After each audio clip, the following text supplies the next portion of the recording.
ধুতি পাঞ্জাবি পরে হাতে গীতা নিয়ে মনোনয়ন জমা দিলেন বিষ্ণুপুর লোকসভা কেন্দ্রের বিজেপি প্রার্থী সৌমিত্র খা। পরনে ধুতি পাঞ্জাবি, এক হাতে গীতা, আর তা নিয়েই বাঁকুড়া জেলার শাসকদের দপ্তরে গিয়ে মনোনয়ন জমা দিলেন বিষ্ণুপুর লোকসভার বিজেপি প্রার্থী সৌমিত্র খা। তার আগে তিনি সস্ত্রীক বাঁকুড়িয়ার প্রসিদ্ধ একতেশ্বর মন্দিরে পুজো দেন সৌমিত্র খা। ষষ্ঠ দফায় আগামী 25শে মে বাঁকুড়ার বিষ্ণুপুর আসনে ভোট গ্রহণ। নির্বাচন কমিশনের ঘোষণা মতো আজ থেকে শুরু হলো ষষ্ঠ দফার নির্বাচনের মনোনয়নপত্র। এর প্রথম দিনেই বাঁকুড়া জেলায় শাসকের দপ্তরে গিয়ে মনোনয়ন জমা দেন বিষ্ণুপুর লোকসভা কেন্দ্রের বিজেপি প্রার্থী সৌমিত্র খা। এই দিন সাত সকালেই বাঁকুড়ার প্রসিদ্ধ একতেশ্বর মন্দিরে সস্ত্রীক হাজির হন সৌমিত্র খা। সেখানে গিয়ে সস্ত্রীক পুজো দেন তিনি। পরে দলের কর্মী সমর্থকদের সঙ্গে নিয়ে ধুতি পাঞ্জাবি পরে এক হাতে গীতা নিয়ে জেলা শাসকদের দপ্তরে হাজির হন সৌমিত্র খা। কি বললেন সৌমিত্র খা, শুনে নিন। একজন বাঙালিয়ানা যে আমাদের ধুতি, যে আমাদের প্রধান পরিচ্ছদ ছিল, প্রধান যে পোশাক ছিল, সেটা পরে এসে নিজের স্মৃতিচারণ করছি। আর গীতা হচ্ছে সত্যের জয়ের সাথে সবসময় আছে। যে কোনো যুদ্ধই হোক, গীতা সবসময় বলে যে সত্যের সাথে। তাই আমাদের ভারতীয় জনতা পার্টি সত্যের সাথে ভারতবর্ষের কাজ করে চলেছেন। আমাদের দেশের প্রধানমন্ত্রী সত্যের সাথে কাজ করে চলেছেন। তাই গীতাকে প্রণাম করে আজকে নমিনেশন করতে এসেছি আমরা। প্রচার কিভাবে চলছে এই রোদ্দুর কারণে? প্রচার খুব আনন্দদায়ক। দেখুন, একটা কথা মানতে হবে, 5 বছরে 4টে ভোট হয়। তো যারা প্রতি বছর ভোট করে তাদের কাছে গরমটা একটু হলে কষ্ট হয়, ঠিক, কিন্তু এটা সহ্য করার ক্ষমতা রাখে। এই বছর একটু বেশি। কতটা আশাবাদী?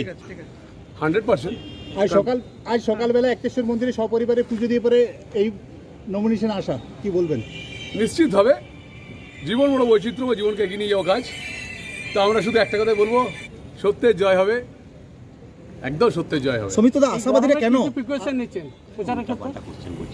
ওআরএস আর রাস্তার যে কোনো জলই খাচ্ছি, পরিষ্কার কথা। সৌমিত্রদা, আপনার যে আশাবাদীরা কেন এতটা?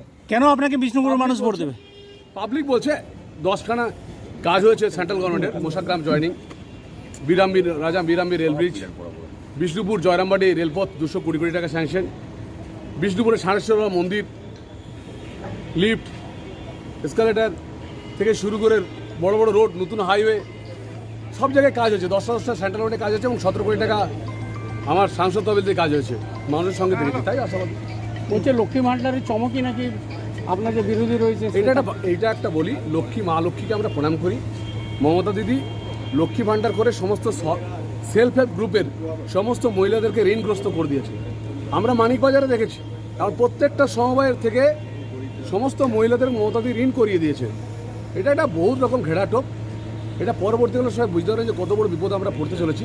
মা বোনদেরকে বলবো সতর্ক থাকবেন, কারণ নিজের ছেলে মেয়েদের রোজগার করলে কেউ 1 লাখ, কেউ 2 লাখ বেতন পাবে, সেখানে 1,000 টাকা নিশ্চয়ই নেবেন।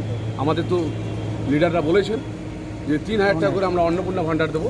তো আমরা নিশ্চিতভাবে বলতে পারি মা বোনেরা আমাদের সাথে আছে। সন্দেশখালী কতটা প্রভাব ফেলছে? সন্দেশখালী এই ঘটনাটা শুধুমাত্র একটা ছোট নিমিত্ত মাত্র, একটা ছোট নিমিত্ত মাত্র। এরপর অনেক অনেক ঘটনা আছে পশ্চিমবাংলায়। সন্দেশখালী পশ্চিমবাংলার সব জায়গাতেই, পশ্চিমবাংলার প্রত্যেক জায়গাতে শাহজাহান আমজাদরা ঘুরে বেড়াচ্ছে, প্রত্যেক জায়গাতে এরকম হচ্ছে। 5 বছরে কোনো শিল্পই আনেননি আপনি, বড় শিল্প। আপনাকে একটা কথা বলি, শিল্প আনাটা রাজ্য সরকারের কাজ। আমার কাজ হলো অ্যাডজাস্টমেন্ট করা টাটা কোম্পানিকে, তাই বিষ্ণুপুরে আসতে পেরেছি, অন্য কোনো জায়গায় আসতে পারেনি। যদিও যে কটা শিল্প হয়েছে পশ্চিমবাংলায়, সবগুলো অন্য সরকারের আমলে। কোনো শিল্পাঞ্চল, কোনো শিল্প মমতা বন্দ্যোপাধ্যায় সরকার আসেনি। পুরো একটা ভাঁওতাবাজি করে চলছে। ওকে, থ্যাংক ইউ।